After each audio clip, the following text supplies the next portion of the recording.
Hi friends, இன்றைக்கி என்ன பார்க்க போகிறோம் அப்படின்னா வீட்டிலேயே பர்கர் எப்படி செய்யலான்னு பார்க்கலாம். வாங்க வீடியோக்குள்ளே போகலாம்.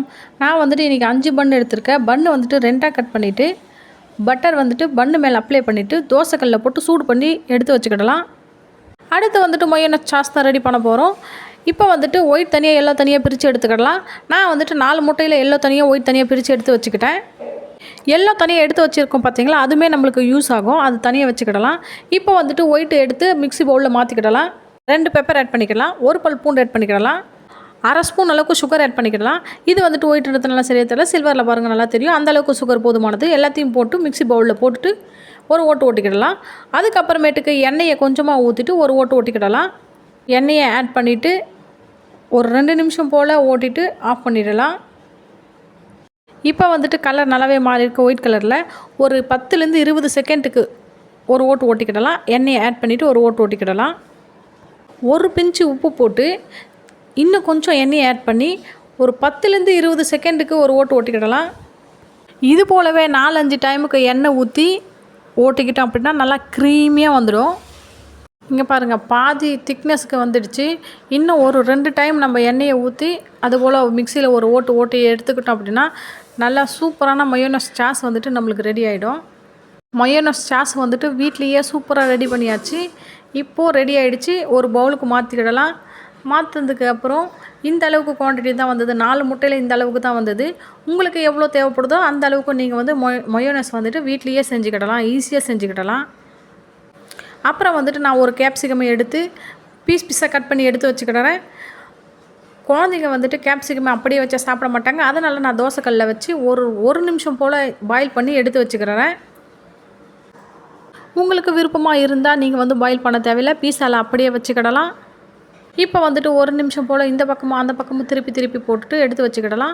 மிச்சம் இருந்த கொஞ்சம் இருக்குது பார்த்தீங்களா, அந்த கேப்சிகத்தை வந்து குட்டி குட்டியாக கட் பண்ணி நம்ம ஏற்கனவே எடுத்து வச்சோம் பார்த்தீங்களா எல்லோ முட்டை மஞ்சக்கரு, அந்த முட்டையில் கொஞ்சம் போல் வெங்காயம், கொஞ்சம் போல் கேப்சிகம், இன்னும் ஒரு முட்டையை ஆட் பண்ணி ஒரு தக்காளி ஆட் பண்ணி எல்லாத்தையும் நல்லா கலந்து விட்டுட்டு தேவையான அளவுக்கு கொஞ்சம் போல் உப்பு சேர்த்துக்கிடலாம். ஒரு 1/2 ஸ்பூன் பெப்பர் பொடி சேர்த்துக்கிடலாம். எல்லாத்தையும் சேர்த்து நல்லா கலந்து விட்டுட்டோம் அப்படின்னா நம்மளுக்கு வந்துட்டு முட்டை ரெடி ஆகிடுச்சு. இப்போ வந்துட்டு முட்டையை ரெடி பண்ணி வச்சதில் தோசைக்கல்லில் எண்ணெய் அப்ளை பண்ணிக்கலாம். அப்படி எண்ணெய் இல்லை பட்டர், ரெண்டுத்தில் எதனா ஒன்று அப்ளை பண்ணிக்கலாம். நான் வந்துட்டு இன்றைக்கி எண்ணெய் தான் எடுத்திருக்கேன், பட்டர் எடுக்கல. பட்டர் வந்துட்டு ஆல்ரெடி பன்லேயே நிறைய சேர்த்தாச்சு, அதனால் இப்போ பட்டர் எடுக்கல. இப்போ வந்துட்டு முட்டையை எடுத்து ரெடி பண்ணி வச்சோம் பார்த்தீங்களா, அதை வந்துட்டு தோசைக்கல்லில் ஃபுல்லாக ஊற்றிக்கிடலாம். பன்னு நம்ம ரோஸ்ட் பண்ணி எடுத்து வச்சோம் பார்த்தீங்களா, அந்த ரோஸ்டான பன்னு வந்து இதில் வச்சிடலாம். வச்சுட்டு நல்லா திருப்பி விட்டுக்கிடலாம். கட் பண்ணி எடுத்துக்கிட்டோம் அப்படின்னா கரெக்டாக வந்துடும். கட் பண்ணி எடுத்து வச்சிடலாம்.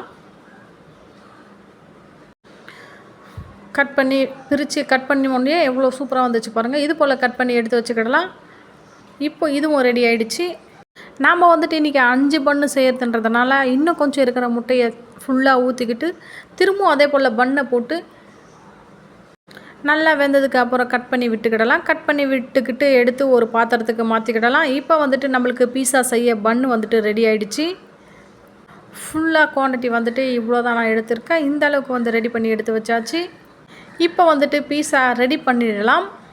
ரோஸ்ட் பண்ணி வச்ச பன்னு ஒன்று எடுத்துக்கலாம், கேப்சிகம் கட் பண்ணி வச்சது ஒன்று எடுத்துக்கலாம், ஆனியன் ஸ்லைஸாக கட் பண்ணது, அதுக்கப்புறமேட்டுக்கு டொமேட்டோ வந்து கட் பண்ணது ஒரு 2லேருந்து 3 பீஸ் வச்சுக்கிடலாம். நீங்கள் வந்துட்டு முட்டைக்கோஸ் இருந்தால் சேர்த்துக்குங்க, சூப்பராக இருக்கும். நான் வந்து முட்டைக்கோஸ் இன்றைக்கி சேர்க்கலை. இன்னொரு கேப்சிகத்தை வச்சுட்டு திருப்பி போட்டுட்டோம் அப்படின்னா நம்மளுக்கு சூப்பரான வீட்லேயே செய்யக்கூடிய பர்கர் ரெடி. சூப்பராக ரெடி ஆகிடுச்சு பாருங்கள். வீட்லேயே டக்குன்னு செஞ்சுக்கிடலாம்.